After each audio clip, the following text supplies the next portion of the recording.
Okay, it's your boy Master Bruce CB with the one and only DankFather.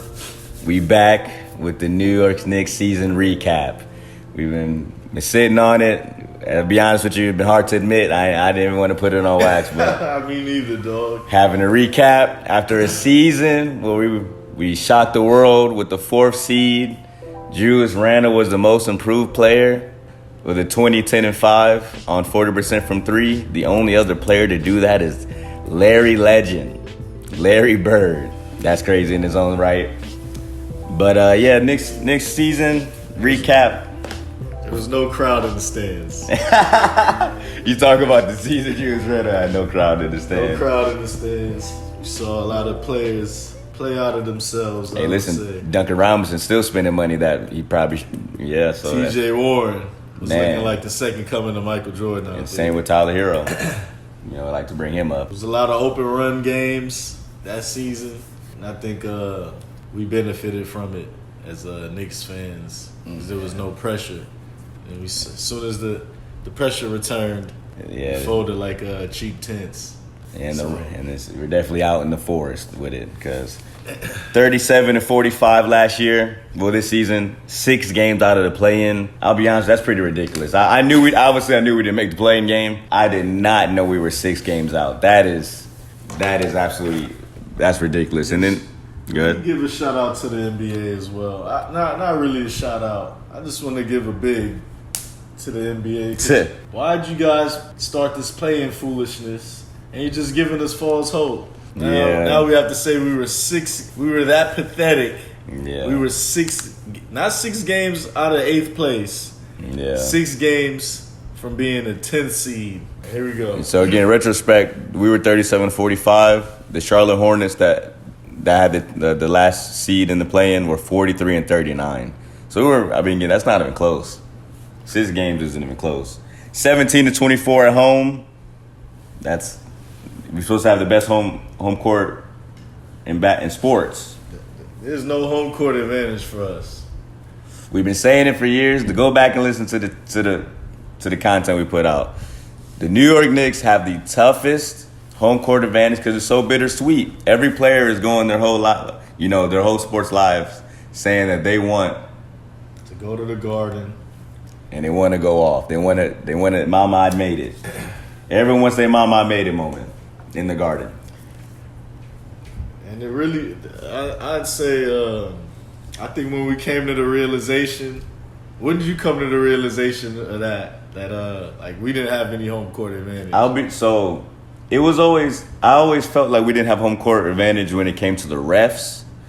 That was always something that I kind of always felt. But when I knew for a fact that players, they just wanted to make a market. It was when the Steph Curry 52 game. Steph Curry, exactly. And you know what the crazy part, people, again, they lost. They lost that game. They did. The Warriors lost that game, and it's still heralded as one of his coming out parties and things like that. It is his coming out party. 11 threes. You could pinpoint that game and say that's the game. That was the game Steph Curry arrived on the scene. Shout out Raymond Felton for getting a block at the end. Oh yeah, to save the we got a new Raymond Felton on our hands, but we're gonna save that, brother. We're save it. We saving it. 20-21 on the road. That's all right. The stat that really alarms me is the 22-30 in conference.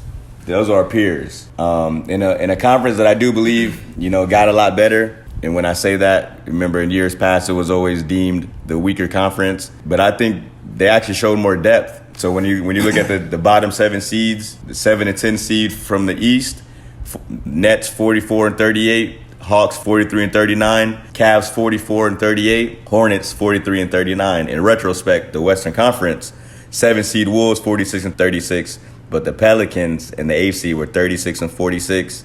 Back 10 games. The Clippers were 42-40, and I guess that's because they beat them. Oh yeah, that's why because they beat them. And then the Spurs were 34-48. So we look at it like that. The East is no longer the little brother. East is definitely deeper. On a game per game basis, you can say it's deeper. Yeah. So, but again, that scares me because I feel like our conference, for us to have that better record in conference, while the conference is getting better around us, that's a bad omen. Nah, that's a fact, man. Let's turn it up, man. Let's turn it up, man. We stunk this season, man. It was pretty complete bad. Garbage, complete trash. Yeah. Can't even blame the front office for this one. Cannot blame the front office. We can't even blame the front office for it. We do have to mention one thing about the front office. DeMar DeRozan and Evan Fournier. Let's get into it because that started before the season. So we have to bring it back all the way there. You're right. We have to bring it back all the way. Let's start there. So DeMar DeRozan signs a 3-year, $84 million contract with the Bulls. We signed Evan Fournier to a 4-year, $73 million contract, the fourth year not being guaranteed. Now, shout out my man Jordan Campbell. When it first happened, I was being a Knicks fan. I was lost in the Knicks fandom, and I was trying to point to all these reasons why I thought the move would make sense. I was saying with Julius Randle being, one of our primary ball handlers, and then RJ Barrett in the fold as well, we would need a guy that could catch and shoot. We would need a guy that would be able to, take pressure off, stretch the defense, that allowed, more advantageous lanes to the basket. A guy that didn't need the ball in his hands to be effective. He was coming off a crazy Olympics. And again, to his credit, he's the all-time Knicks leader in threes made in the season. Let's just get to the numbers for the season stats. Let's hear him. Fournier for the season, 14 points. Pathetic. 2 assists, 2.2 rebounds. Wait, real quick, before you go. You said 2.2 rebounds? 2.2 rebounds. And how many assists? 2.1. 2.6 total rebounds. So he combined for under 2 rebounds and assists. Exactly. That's, man, only giving you 14 points. I don't care what the percentage DeMar is. DeRozan upped his scoring from last season.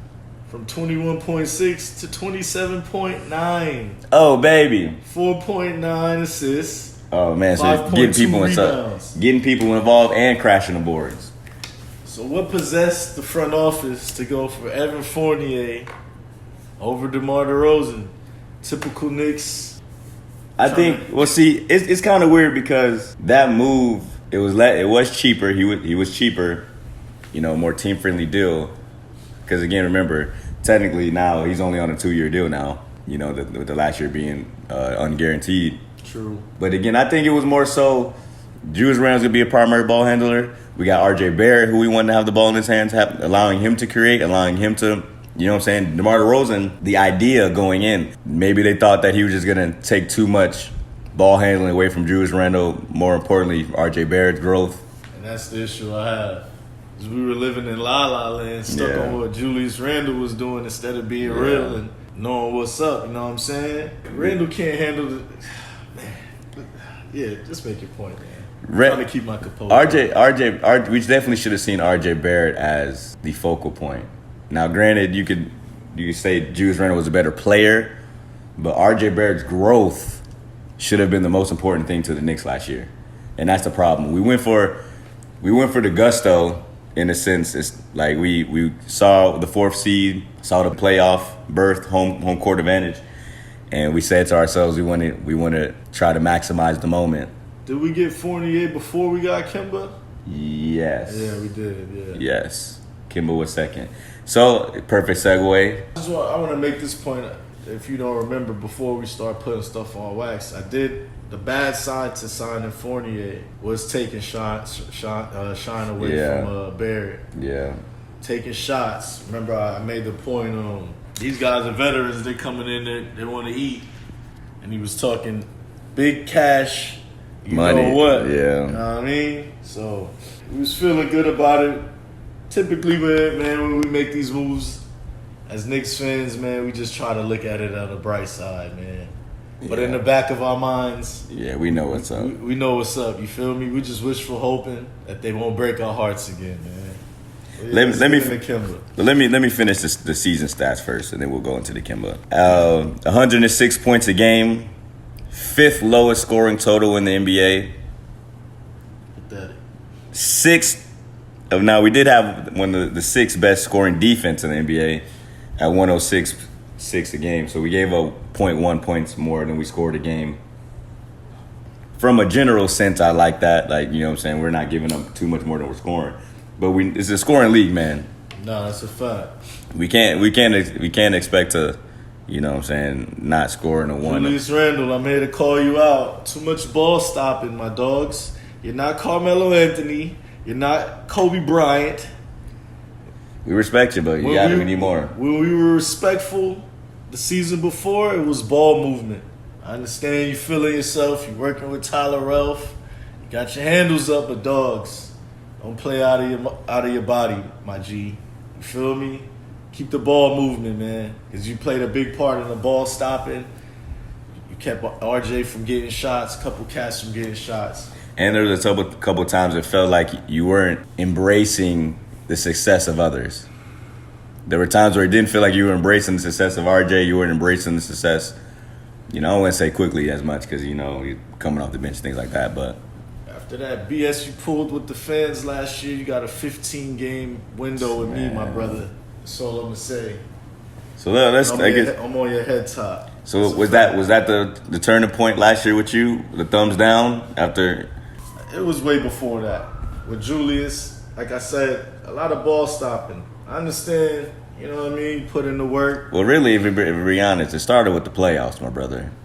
It started with that playoff series. I feel like again, I'm not in the psyche. I've never talked to Julius Randle. But I feel like the success he had in the regular season against the Hawks, remember we were undefeated against them, and he was averaging like 35, something like, something crazy. The crowd did come back as well. Man. But this season when the two moments that stand out to me the most was the situation with the computer guy. I don't know, the stat guy. I don't know who. Words. When he threw the computer. You're bugging, my G. I don't know if he must have just jammed the camera on, the computer's computing, and he was smelling yourself, man. But with all due respect, man, this is coming from a good place as a Knicks fan, but definitely you're bugging out right now. And then the second was the Cam Johnson when Chris Paul and Devin Booker both aren't playing. We're fighting for our playoff lives. And he has the audacity to go at a young Cam Johnson and got ejected, and we ended up losing that game. It was on a big West Coast road trip. And not to mention with the Knicks last year, we lost 15-plus games when we had a 20-point lead. A lot of that was because of not playing young guys enough. Tom wasn't opening up his rotation. That's really, it's crazy we've got this. How long we? Let's show Randle some respect though. He averaged 20, 9.9, slightly under 10 rebounds, and he did average 5 assists. So those are respectable numbers. You feel me? But it's a team game, though. And honestly, it was more than numbers. It was the lack of leadership. And then like it's just the situation I just alluded to. We were in a situation where we needed that game. We needed every game. We needed every game at that point. And we lost on some, like I said, he just lost his head. Head wasn't in the game. I don't know how you could let a young player take you out your game like that. But like I said, it seemed like he was just on edge all season. I don't know if he was going through something personal. I hope not. I mean, all I can do is, go off the basketball and disclaimer: we don't do personal here, man. We keep it in between the lines. Yeah, on the hardwood floor. You know what I'm saying? So we're not gonna mention anything personal, but your play on the court, definitely warrants some criticism and some lashing. And again, for him to be the player, for you to get to where you've been in your career, he understands that. He understands that. He understands. You'd have to believe so. You have to understand that. With the success, you get the love. With the lack of success, you get more scrutiny. And really, in wins, we shouldn't be not commenting on things we wouldn't in losses. Shout out to Jeff Van Gundy. And Knicks fans, we got to do better, man. Knicks fans out there, got to have a little patience and not just, just jump on the players like that. Understandably, we've been garbage all these years and we're running out of time. Patience, we're getting older. Trust me, yeah. Listen, trust me. You know what I mean? Every year feels. We got to do a little like bit better. We got to stay vigilant as Knicks fans. So let's get back to we touched it briefly, then went back to it. The Kimber Walker. Now, when we first made the move for Kimber Walker, I thought it was a savvy move. Did we give it? It was just money, right? It wasn't. Yeah, no assets were given. He was bought out, 2-year, $18 million deal. Figured Kimber would want to, like I said, still want to show he's still a player in this league. Show he still has the ability to affect the team positively. And he did have stretches. He did have moments. Had a triple double. Was that Christmas or New Year's Day? Triple double. Didn't he have a 40-piece? Had a 40-piece. Yeah, this was after the benching. Yeah. This was after the benching. Let's just cut to the chase, man. Yeah. I think this was a power struggle. Yeah. Kimber is not a Thibodeau's type player. Yeah. This was a move on the front office part. They brought Kimber Walker in to make a splash, the hometown kid, and it backfired on us. We just got to keep it 100. That's what happened. And I'm happy you brought up the power struggle thing, because it seemed like there was a couple times there was a power struggle. That was the first that we went through, and again, that was a game we went to where there was literally so many people hurt or out for COVID that it forced Deuce McBride into things like that. But Kimber Walker only came back because of injury, and availability. He was one of the few guards still available, and to his credit, he stayed ready. That's one thing I'll respect, his professionalism this season. A player with his accolades, a player that's reached the peaks he's reached, for him to be able to take that 10-game benching while we're not playing well, and then in the moment his number's called to come back and play well, I'll give him respect for that. No, that's a fact. Shout out to Kimber Walker. You know what I'm saying? Just came to the town a little too late. What was his numbers? He averaged 11 points this season. 3.5 assists, 3 total rebounds. I was saying I was real critical about Kimber as well early on. I feel you too explosive. Maybe he was hurt. You got to average more assists being a dynamic guard like that. You too, Kyrie Irving. You got to just average more assists. I think his career averages in assists is 5.3. Explosive guard like that, killer crossover. Get to the basket at will. Defender, you draw more defenders. Yeah, constantly. Yeah, for sure. Got to be better. And like I said, I hate that if it was, worded or the media portrayed it as it was his fault or, things like that. Like I said in other videos, Kimber Walker is not the reason we were not successful this year. Very clear with that. Kimber Walker is not the reason. To go to the second power struggle, the Cam Reddish trade. We trade for Cam Reddish with the Hawks. And it was an interesting deal. Trade a first-round draft pick and Kevin Knox. Shout out to Kevin Knox. I think he has a place in this league, and we're gonna find out shortly. Signed with Detroit. Shout out Kevin Knox. I may or may not have something for that. We can leave it at that. But we traded for Cam Reddish, and I thought that was a very big move. It was when we were going through some doldrums, when we were kind of stagnating, and I thought that splash was gonna definitely give us the jolt in the arm that we needed. And then Tom Thibodeau came with this 1970s mindset of, I ain't seen you play 40 years, so I don't know if you're good or not. It doesn't make sense. And what really didn't make sense is that we drafted Quinn Grimes, again, first round draft pick, 24 overall, has a lot of potential, showed it in the summer league as well as last year. But how is he getting more minutes over him when he's a rookie and Cam Reddish was a third-year player? Like I didn't understand that. Atlanta spanks our ass again. They win the trade. Yeah. They were a lower seeding than us at the time when we made the trade. Yeah. And they made the playoffs.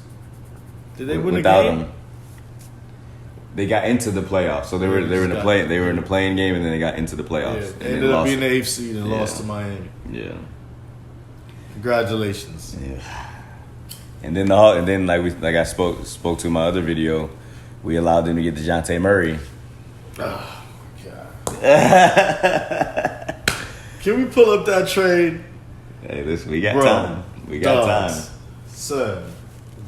We got time. What are y'all in the Hamptons? Relaxing at Michael Rubin's white parties? Like, what are y'all doing? How are y'all sleeping on your hands like that? Are y'all kidding me? Yeah. They really let DeJounte Murray. Respect to DeJounte Murray, man. Damn near averaged a triple-double this season. And boosted his numbers up a lot from last season as well. DeJounte Murray and Jock Landale to the Hawks were exchanged for Hornets 2023 first-round pick, top 16 protected. A Hawks 2025 first-round pick, unprotected. And the Hawks 2027 first-round pick, unprotected.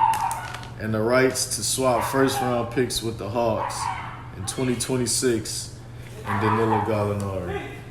Yeah, we could have made that deal. We could have made that deal. I mean, I guess, like, obviously, the Donovan Mitchell, I know we're kind of going all over the place, but that's what the Knicks make you do. I guess we're saving our haul for Donovan Mitchell, but, man, DeJounte Murray. Do we not have the assets to make this deal? 100% we have the assets to make that deal. Danilo Gallinari. You telling me they couldn't have took Evan Fournier or someone else? Alec Burks before we made that Alec Burks deal to shed cap. But again, it was clear the reason why we didn't do that is we wanted Jalen Brunson. This is it, bro. Are we jumping ahead a little bit? Yeah, let's finish. This is what happens when this is what the Knicks do. Let's finish the season. So yeah, we made the trade for Cam Reddish. Thought that was gonna be some jolt in arm that we needed to get us moving forward. Young player, 6'8". In my opinion, he has a little bit of everything in his game.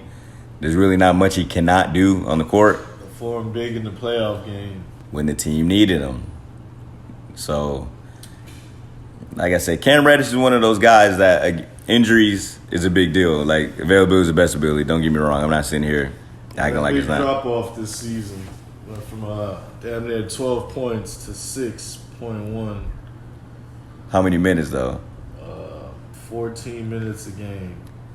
That's ridiculous. Well, what's his full stat line?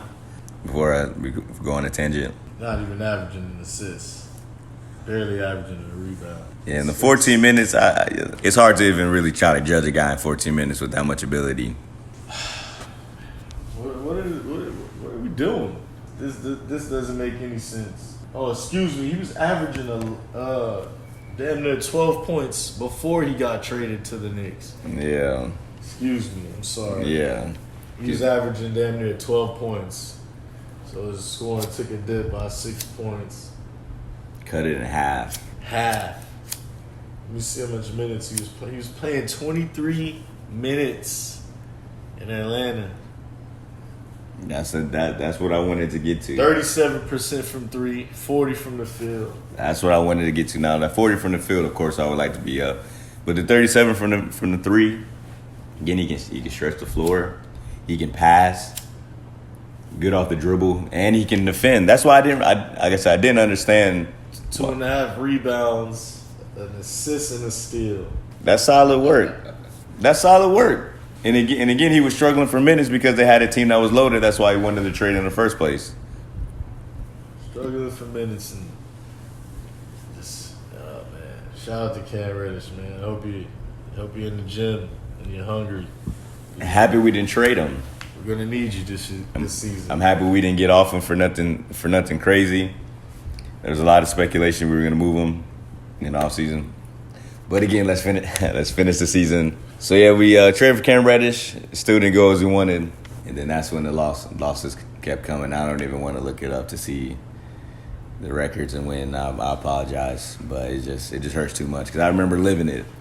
Instead of giving you just those stats, sometimes you gotta give you just the raw emotion. We just stunk, man.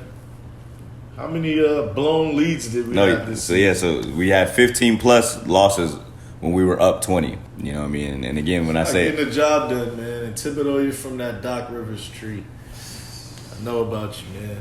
Those Boston Celtic days. And do me a favor. Can you look at Obi Toppin's numbers? Oh man, free Obi Toppin, man. So that's the next thing I wanted to get to. Obi Toppin, and this coming into this offseason, and this is one of the reasons why I did want to save it, because I wanted to see if we would trade him or not. I truly believe Obi Toppin should be starting in the NBA. He played 17 minutes this season. And the only reason why that sounds nuts if you're hearing that, but it's the only reason why it is somewhat of an improvement, because what was he play 11 this week? 11. That's pathetic. Took a guy 8th overall, played him 11 minutes a game. I'm sorry for interrupting you. Go ahead. He damn near doubled his points. 9 points this season. 3.7 rebounds. Got an assist. Shooting 53 from the field. 30 from 3. That can improve. 53 from the field ain't nothing to sneeze at. Running gun. He was just being explosive. Running the floor, playing without the ball. So here's some crazy stats. Game shooting better than 50% last year. Shout out to StatMuse. Julius Randle had 8 in 72 starts. Obi Toppin had 7 in 10 starts. And Obi Toppin has more 40-10 games last season than Randle did. Some other stats. Shout out to Tommy Beard. Late in the season, with Randle sidelined by quad injury, in the last 10 games, Obi Toppin averaged 23, 7, and 3 with 2.4 threes a game, 57 from the field, 44 from the 3, 82 from the free throw line. That's crazy. The problem with us, man. Any other organization would have saw that Randle year, and they would have traded him for assets. Maybe, yeah. Especially with Obi Toppin on the court. Well, because again, you don't draft to number 8 over Tyrese Halliburton, which again I love you, Obi Toppin. I love Obi Toppin. Somebody once said we look alike. But brother, Tyrese Halliburton should be a New York Knick. And that's straight up. Tyrese Halliburton should be a New York Knick. Players that should be a New York Knick. That's a video that's coming soon as well. But when you draft Obi Toppin, not only draft him but target him, because remember we went into the draft targeting Obi Toppin. When you give a guy that much attention and align yourself with him that much, you're telling me we saw Julius Randle in our future while doing that? That's hard to believe.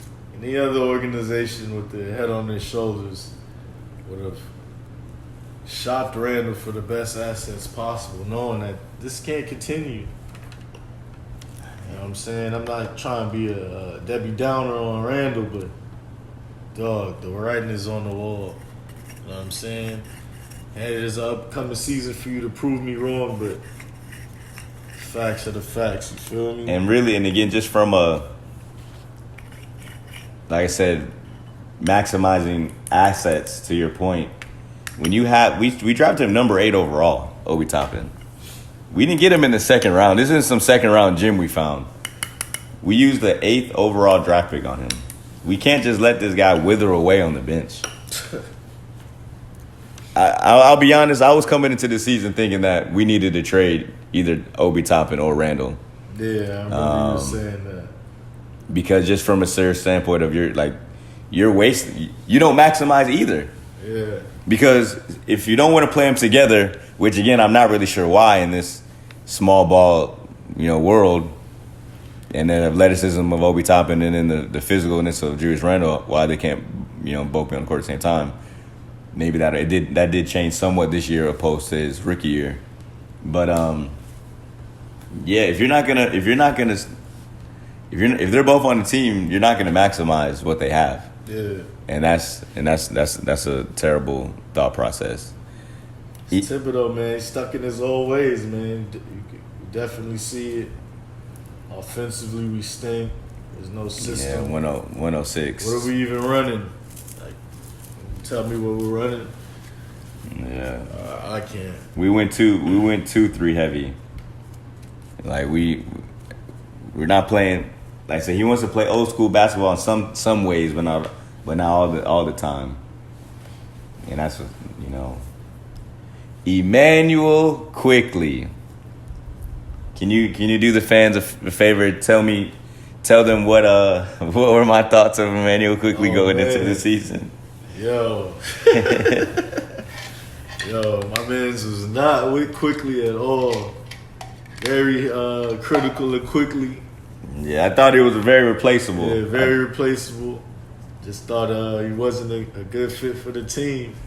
And what was it, the summer league? It was the summer league when I was starting. Did starting. he have a rough first game? And then he started picking it up after. Yeah, my man just had to relax on Quickley. I had to come to a realization that he's a lot better than I was giving him credit for. He's just a nice piece, man. He's just a plug guy, energy guy. Come off the bench and give you some energy. He could score. He could make plays if you have to. Solid defender. And he's a spark plug. Yeah, just a spark plug. That's a fact. So shout out to Quickley, man. I mean, to me, I ain't gonna say like the defender he's the defender that Shumpert was, but he just remind me of like a Shumpert type player. You know what I mean? Yeah. Like just come in with a lot of energy, and he gonna go for his. You know what I mean? So shout out to Quickley. What I like from Quickley is he showed lead guard potential last year. It was more than just he's a role player that can give you 10 sometimes. Like, no, he can take over stretches of games.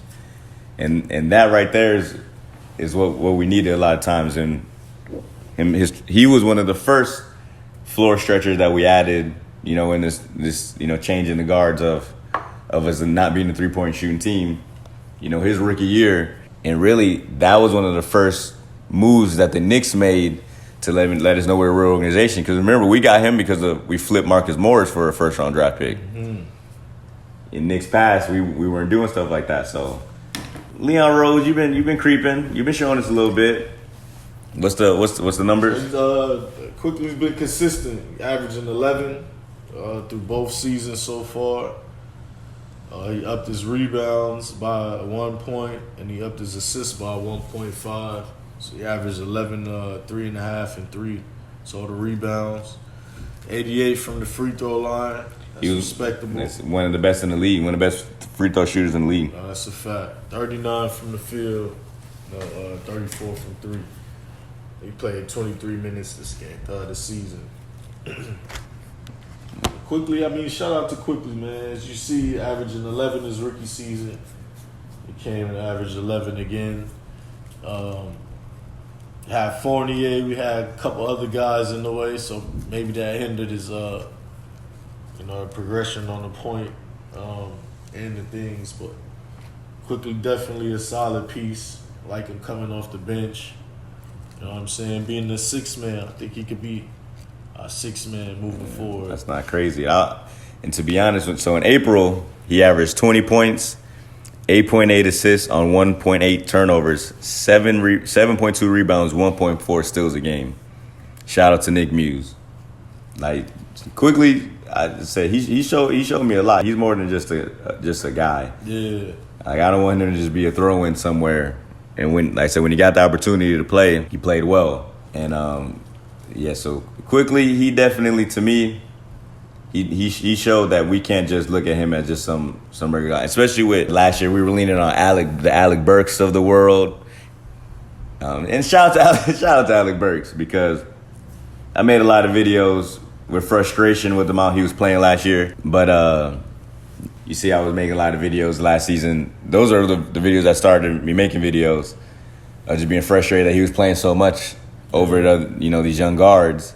So yeah, quickly, we had Derrick Rose, Evan Fournier, Burks.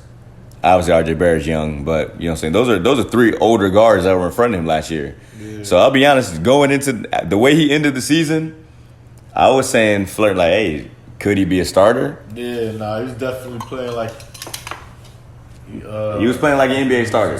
Yeah. And we should have just gave it to him at the time. You know what I'm saying? We got one more chip before we get there. We got one more chip before we get there. Actually, no. Kids showing progress, you feel me? And That's how the league is sometimes. So my boy Big Mitch Robinson, and I'll be honest with you, I always really liked Mitch Robinson. I'm not sure what it was. I always just gravitated toward him. I just saw a young guy with a lot of potential. Will he ever reach the potential that he fully has? Who knows? But I do like the fact that he wants to be here. He's a guy that we found him second round. Interesting story, too. Like I said, didn't go to college, dropped out 2 weeks into it, said I'm just going to train for the NBA. Really a first round talent. We really got a first round talent in the second round. Yeah, so last year, 8.5 points, 8.6 rebounds, 1.8 blocks, 76 from the field.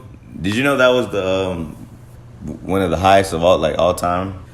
Mitchell Robinson has an all-time single-season record with 74.2 field goal percentage. Will Chamberlain had at 72%, and that wasn't even last season. That was in 20. This year he shot 76 on 4.8 attempts from the field. Mitchell Robinson, I would like to see maybe open. He likes to believe he can shoot, and has a little more. He believes that he has a little more to his game than we've allowed him to show. But we signed him long term. Simon locked him in 4 years, $60 million. I was being pessimistic during the season, saying that someone was going to give him $100 million, $80 million. But that just happens to the Knicks sometimes. Good to see he was able to retain Big Mitch. Hopefully he can continue with the pick and roll. Now that we have a point guard, maybe Jalen Brunson can bring a little bit. Yeah, I don't know. Hey, man, if we were on camera right now, you'd see my face. But let's continue. We're almost done. So let me save last but not least. Before we get to the last but not least, shout out to Deuce McBride. Shout out to Jericho Sims. Shout out to Quinn Grimes. Showed a lot this year. Showed a lot for the future. Good young core. Some of them may or may not be Knicks for long in the Donovan Mitchell trade, but like I said, even though we didn't mention your stats and put it like that, you're definitely still a big part of what we got going forward, and we definitely need you in the fold. But last but not least, drum roll, please. The man of the hour, R.J. Barrett. Can you do me a favor and tell the crowd what R.J. Barrett did last year? R.J. Barrett, he had an up and down season, man. Didn't start off too strong. But he ended real strong. Ended up averaging 20 for the season. And his rebounds was 5.8, same as the season before.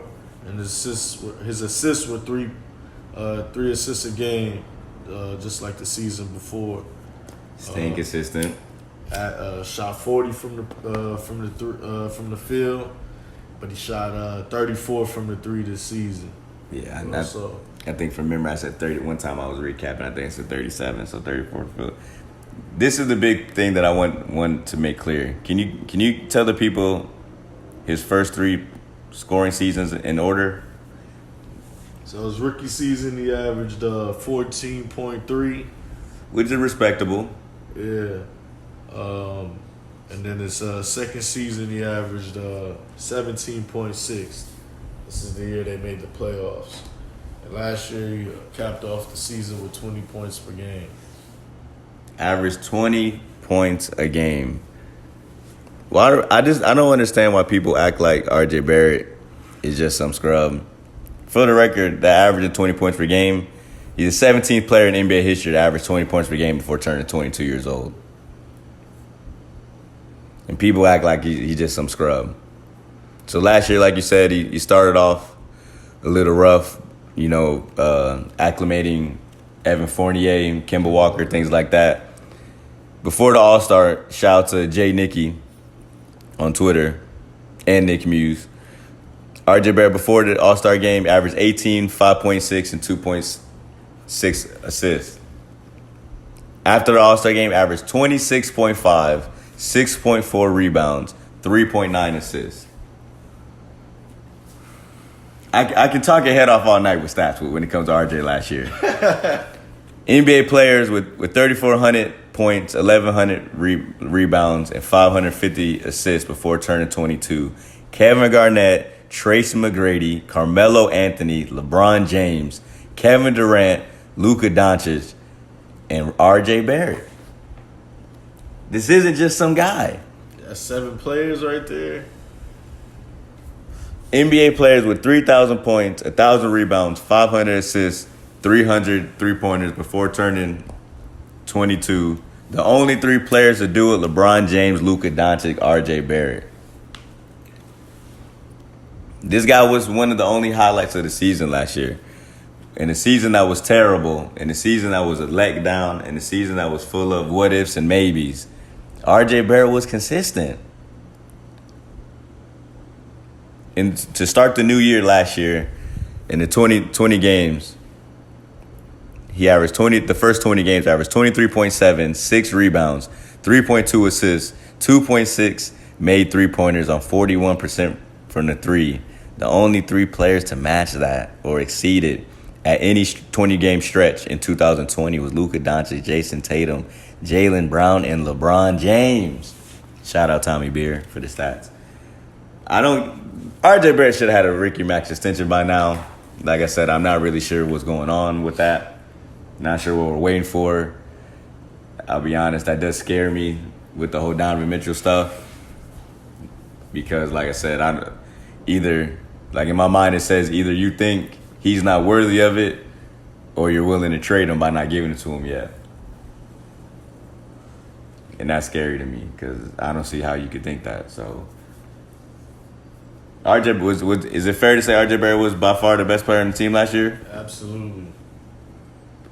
The only bright spot on the team. Yeah.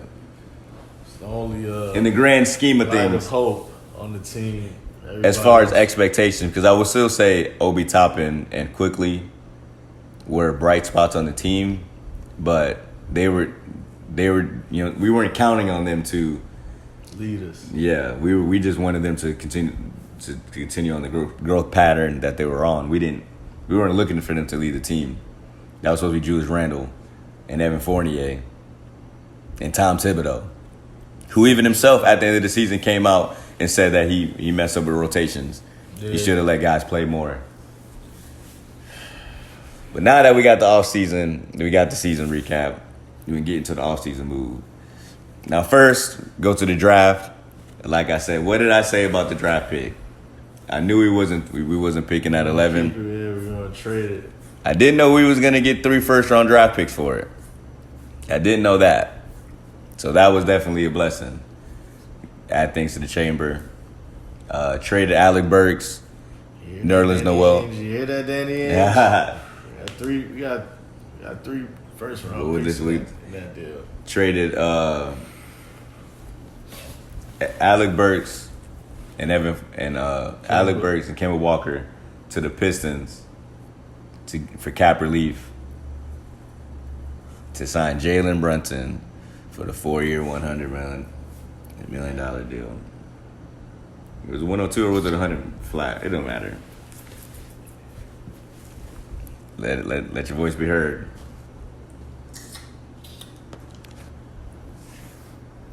So the first move was they hired his father. Hired his father. For what, assistant coach? He's a coach on the staff. People have come out to argue that it's not just a. Shout out Rick Brunson, former Nick. Yeah. I'm gonna say former Knicks legend. I want to say they said Leon Rose's first client. Say that Leon Rose's daughter saying Jalen Brunson is her best friend. Respect to all of that. Where do I begin, man? Well, before you go, let's get some Jalen Brunson stats. Let's get some good. Last year, shout out to @MonsterGreen_. Jalen Brunson, without Luka, put up a 41-8-5 in a win over the Jazz in the first round of the playoffs. The last time a Knick dropped 40-plus on the way to winning the playoffs was Melo back in 2012. And prior to that, it was Patrick Ewing in 1990. He wasn't the Knick at the time when he did it. No, very fair. Very fair. Most games, shout out to Tommy Beer, most games with 25 plus points, 5 plus assists, and fewer than 2 turnovers in the 2022 postseason. Steph Curry, Luka Doncic, Chris Paul, and Devin Booker all had 1. Jimmy Butler had 3, and Jalen Brunson also had 3. So that's doing it when it counts. Shout out to Tommy Beer. Complete list of NBA players who have tallied at least 40 points, 5 assists, 5 rebounds in a playoff game without committing a single turnover. Kobe Bryant, Hakeem Olajuwon, Dominique Wilkins, Chris Paul, Jamal Murray, Shaquille O'Neal, and Jalen Brunson. I got more. Jalen Brunson led all players in total points scored in the first round of the 2022 NBA playoffs, ahead of Joel Embiid, Noel Jokic, Donovan Mitchell, and Brandon Ingram, respectively. And remember, he beat the Jazz because Luka was hurt. But again, I got more. Wait, there's more. Dating back to the start of the 2021 season, Brunson has shot 51 from the floor, 39 from the three, 82 from the free throw line. Only players who have matched or exceeded those percentages over the past 2 seasons: Kevin Durant, Kawhi Leonard, Mikal Bridges, and Karl Anthony Towns. And last but not least, shout out to Tommy Beer. During the 2022 playoffs, at age 25, Jalen Brunson averaged 21.6, 4.6 rebounds, 3.7 assists. Over the last decade, the only 10 players aged 25 or younger to match or exceed those numbers in the playoffs are KD, Russ, Giannis, Paul George, James Harden, Jason Tatum, Jokic, Jamal Murray, Booker, and Luka Doncic. I'm here looking at his stats. Going in his 5th season now. 26, respectable young player. See, that's the thing, too. Remember, well, one, winner in college, 2-time champion, player of the year. And then he's always been efficient. He shot 50% from the field for his career? Just slightly under. 49. We're going to round it up. Yeah, 49.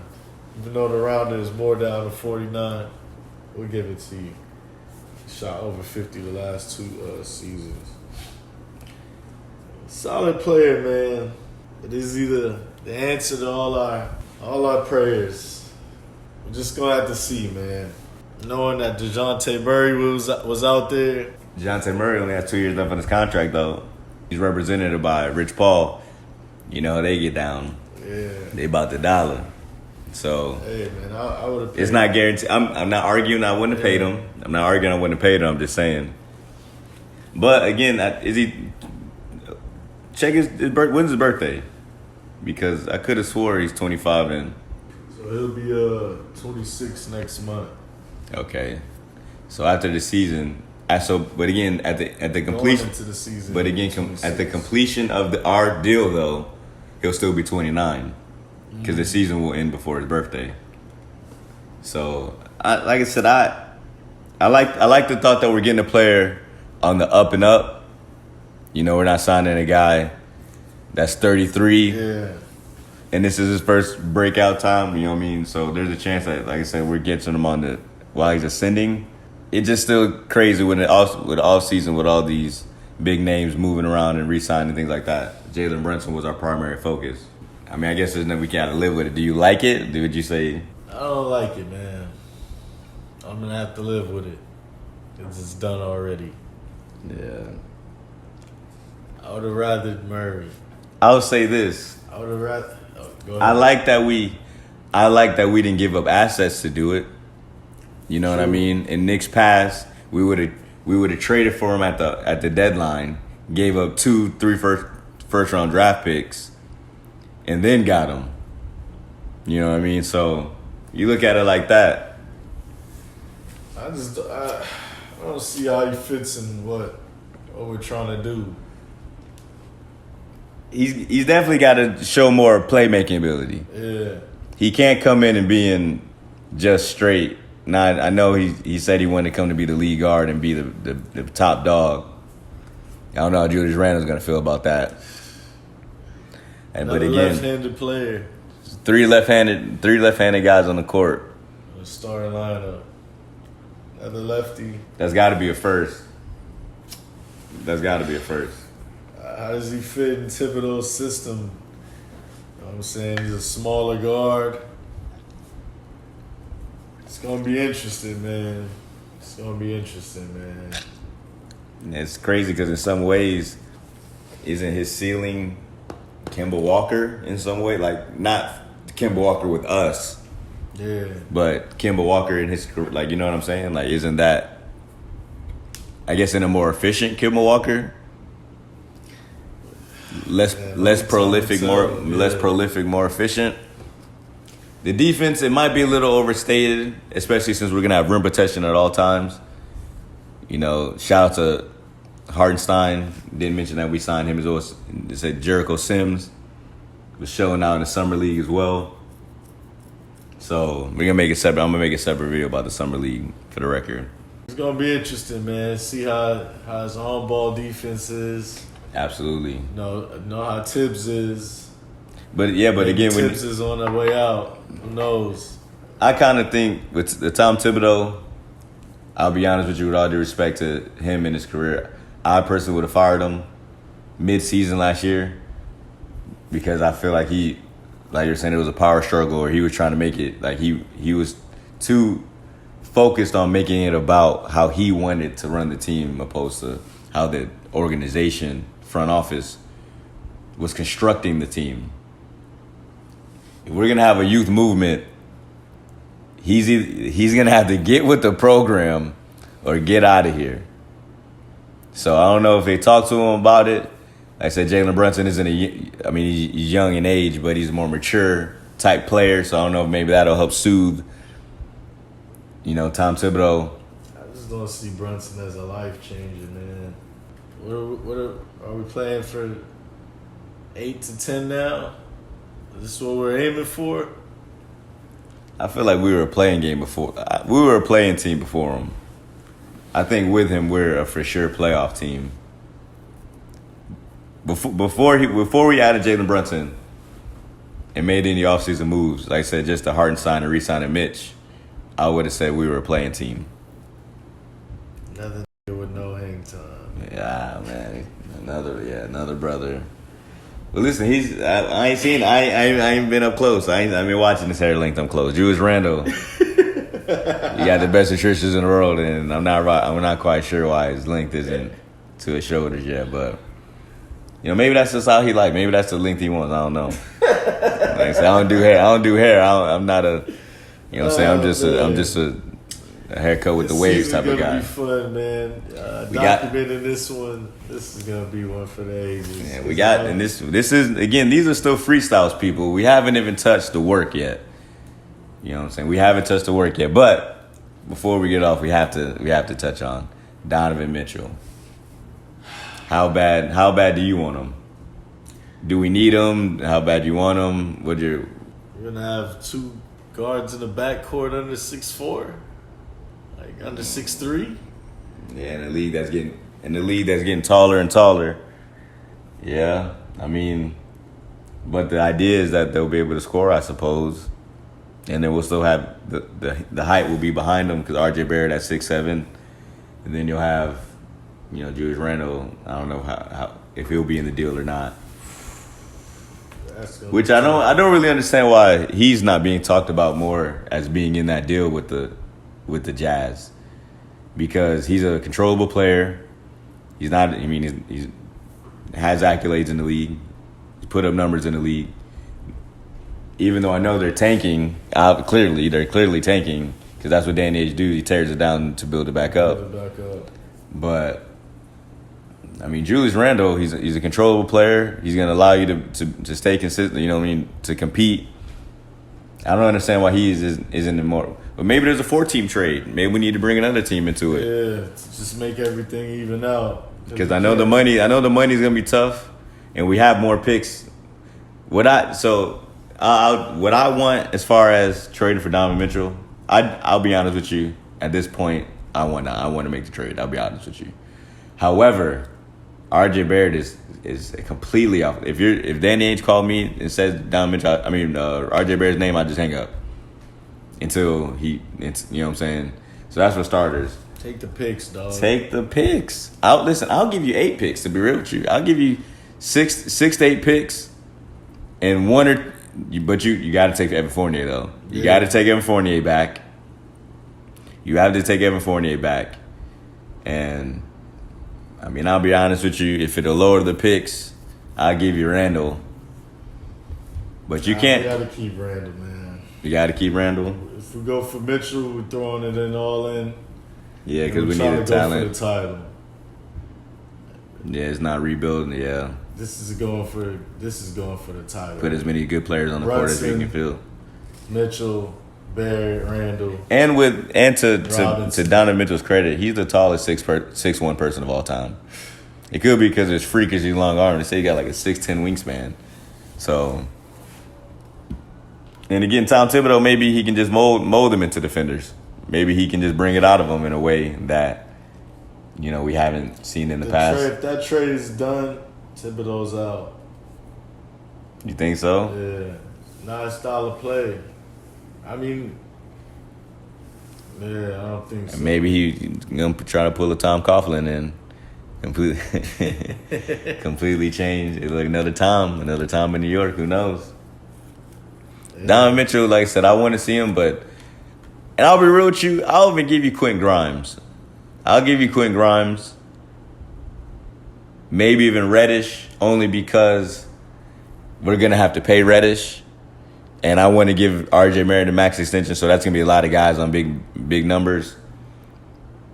And even with that, I don't think that's wasting Cam Reddish. Yeah. You know what I'm saying? Because we got him, like I said, we got him in the deal with the Hawks. So trading him for Donovan Mitchell, that wouldn't be wasting. So that would be getting value for him. So that would, in essence, being able to, because again, there's a chance he plays out his mind, and then we lose him for agency or something. So I'd rather. I wouldn't mind throwing him in that deal. But they can't have Quickly or Toppin. I'm not going to lie to you. And the reason is the other deals out there. You're not getting better deals out there. So why should I give you my best offer when my third best offer is just as good, if not better, than everyone else's? What are he going to give you? They're not giving a Bam. So what you going to take? Duncan Robinson's contract? The guy wasn't even playing when they needed him most. And Tyler Hero, who, again, I said it, we love to talk about him because he's not that good.